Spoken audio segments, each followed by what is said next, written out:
So today we have with us Renée Marino. She's not only a communication coach, but she also co-hosted with Tony Robbins and Dean Graziosi's first ever virtual World Summit, and we'll learn more about that today as well. And she has a even longer, extensive resume on Broadway and beyond. So we're pleased to be joined by Renée Marino. Renée, nice to see you today. Hi, you guys. I'm so happy to be here. Thank you for inviting me. It's great to, hey Renée, I want to marry, I like to throw a curveball. I usually have my baseball here. Here it is. Mary got the curveball, okay? Because I wanted to see how she pronounced Dean's last name. That's the only reason I did it. Was I close? Close. Yeah, you're in the Well, I love Steve often will throw it to me when he doesn't know how to pronounce a name, and that's how I know. Renée. And I'm humble. I don't care. I'll admit that I don't know how to pronounce it, but I'll definitely give it my best shot. What is Dean's last name? Dean Graziosi. There it is. Graziosi. Graziosi. What is this World Summit, Renée?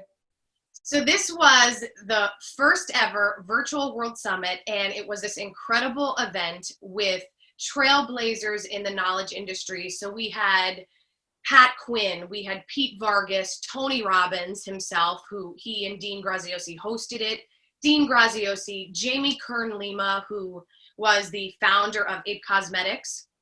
We had Jenna Kutcher, so many more, and I had the honor of being the co-host for it. And it was so incredible, you guys, because it was on this virtual stage. It's a 360-degree arena where it's all Zoom screens. So we got to reach people truly all over the world. Right. So many different countries, and we got to just be inspired by these speakers and hear their stories. You know, Renée, what's so interesting is that, by the way, check out Steve Adubato, our website, steveadubato.org. That's one of our websites. For several past interviews with Renée, just a brief synopsis of, we met you through Jersey Boys, right? You started in Jersey Boys. Who was the director? He hadn't done much before that. What's his name? What's his name? I think it's Clint Eastwood. That Clint Eastwood guy, right? You started Steve, you can pronounce Clint Eastwood. That's good. You got that one. Yeah, Mary gets the, I'm not going to say that. There's in Italian, there's a word for names that are easy. You know, Metagon? Do you know that word? Metagon. There it is. Leave it alone. So it's not a curse word. So Renée, and then you were also, do the Broadway thing you were doing last that we had you in for? Pretty Woman, the musical, and I created my workout series called Pretty Strong Women. So here's the deal. Renée is a communication coach. There are some who think, hey, Renée must have pivoted. She must have changed what her career was to become a communication coach. Tell the real story. No, it's so funny. Mary and I were talking before we started filming, and you're exactly right, Steve. Most people think, oh, because of COVID and the shutdown, you pivoted and now you've become a communication coach. And it actually was quite the opposite. Once I finished Pretty Woman, I did my one-woman show in New York for the first time, which was incredible. And after that, I knew that I was ready for a shift, a change in my career. And while I was doing Pretty Woman, I began writing a book on communication. And I knew, it's like that guttural instinct, Steve, you know, that little voice that's like, yeah, you're ready for something else. And I knew that it had to do with communication. I didn't know exactly how or what. And then I took this incredible course that kind of gave me the structure of how to start my own business. And I just knew, I was like, this is it. I'm going to be a communication coach. This is what the voice has been telling me. And it's really just been wonderful. So it kind of just timed the same exact moment that the shutdown happened. I was already pivoting. You know, it's interesting. Renée, Mary, go ahead. I was just going to say, Renée, I know that you didn't choose. Mary, go ahead. I know you didn't choose the career because of COVID, but it had to have really forced you to pivot, though, how you're doing the communication coaching, because I'm sure if I had to guess, you were doing a lot of it in person, and I'm sure a lot of the needs have changed. Can you talk a little bit about that in terms of what has changed now that we've gone to a virtual format? Yes. Well, this is the new normal, everyone. And I keep saying this to my clients, and every time I speak on camera, I talk about how so many people keep saying, I just can't wait till it goes back to normal. I can't wait. And I keep reminding everyone that we are starting a new normal, and this is it. The virtual world is here to stay. And for me as a communication coach, helping people to become comfortable in this setting, being themselves on camera, speaking on Zoom and in their Zoom meetings and on FaceTime. It's a real skill, and most people overlook it because most businesses have not had to operate virtually until now. So for me, it's even made me pivot in my communication coaching, because now I'm really focusing on how to help people become comfortable and bring their authentic selves to the camera. So I'm really honored to be able to do it, because I see such a need for it. And those clients that I'm helping really are making such shifts and such transformations, being able to be themselves. Yeah. You know, it's so interesting as you talk about you doing this, and I've been a big fan of Renee's from the first time I saw her in that movie, and our friends, by the way, at Fedway, it's a great company that introduced us to Renee a few years ago. It's interesting because, Renee, our work, Mary and I, 20 years ago, we started out, I mean, one of the columns I wrote, I believe, in the Star Ledger at the time, Mary, was called Your Communication Coach. And in my leadership coaching, so much of it is about communication. And here's the question and the point. Mary and I keep telling people, stop with the data dumps. Stop giving people so much information. And I was actually coaching a client yesterday remotely, and I told her, your job is not to show people how much you know. Your job is to connect with them with a clear message, with passion. She's like, but I have to explain to them. And I said, if you're explaining, you're losing. You say, Renee? I say that it's about listening to hear and not to respond. And so much of communication coaching is being able to be a true listener. And as you're saying, Steve, we're in this day and age where everyone, I believe, is just kind of talking over one another. And being a great communicator is so much about listening and also seeking to understand the person that you're speaking to, not to be understood. Mary? Oh, it's so funny as you were saying that. We get so caught up in our own mind and what we want to say, and so caught up with being right. I constantly struggle with my 15-year-old who hopefully is watching this. I'm sure you are, Joey, right now, where I always tell him, I said, you need to listen. You don't need to always be thinking of an argument to throw in there to put in your perspective. You need to make sure that you fully listen.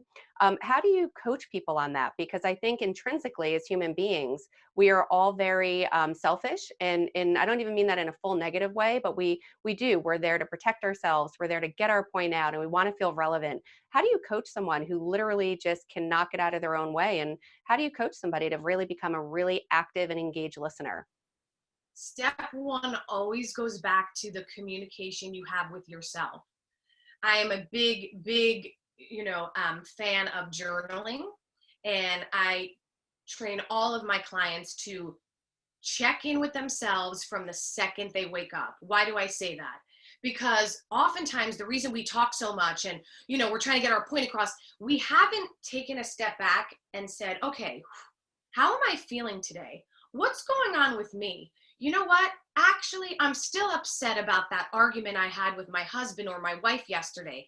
I'm going to write about it, let it go, and then move on with my day first from a place of being grounded.